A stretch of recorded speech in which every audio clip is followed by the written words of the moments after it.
Hello, dear viewers. Welcome back to our Jesus Joshua channel. Today, we're delving into a profound topic, the universal human condition of sin. What does it mean that all have sinned? The Bible, in Romans 3:23, makes a bold statement, for all have sinned and fall short of the glory of God. Basically, it means we're all lawbreakers because sin is the violation of God's law. Sinfulness is the general characteristic of all humankind. We are all guilty before God. We are sinners by nature and by our own acts of transgression. This idea is further explored in Romans 5:12, where Paul discusses how Adam's sin affected the entire human race.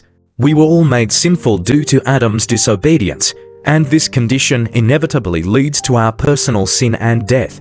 In his book on original sin, Augustine explained that Adam's sin was passed down to us through federal headship.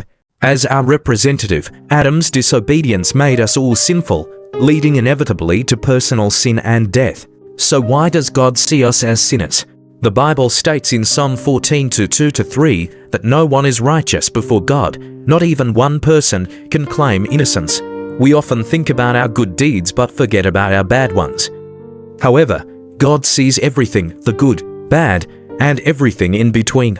Augustine explained Adam's transmission of his sin to us with a theory known as federal headship, a view held by most evangelical scholars. Augustine taught the concept of inherited guilt, that we all sinned in Adam. When Adam voted for sin, he acted as our representative. His sin was thus imputed or credited to the entire human race. We were all declared guilty for Adam's one sin. Another view is that the statement "all have sinned" refers only to personal sin arising from our sin nature.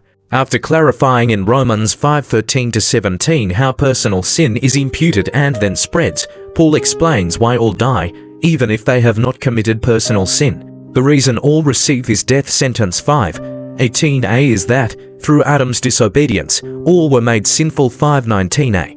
The verb made means constituted. Thus, the sin nature is an inherited condition that incurs a death sentence, even in those who are not yet guilty of personal sin 5:13-14.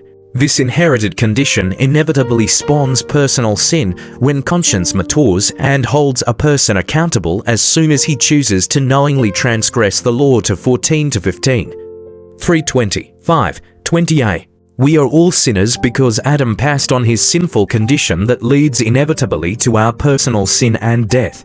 All share Adam's death sentence as an inherited condition, the sin nature that is passed down to and through the human race, and that every child brings into the world. Even before a child can be held accountable for personal sin, he or she is naturally prone to disobey, to tell lies, etc. Every child is born with a sin nature. The Lord looks down from heaven on the sons of men to see if there are any who understand, any who seek God. Psalm 14:2. And what does the all-seeing God find? All have turned aside, they have together become corrupt. There is no one who does good, not even one. Verse 3. In other words, all have sinned. Remember friends, acknowledging our own mistakes is the first step towards growth and change. Don't let the fact that all have sinned discourage you. Instead, let it be a reminder to be kinder to yourself and others.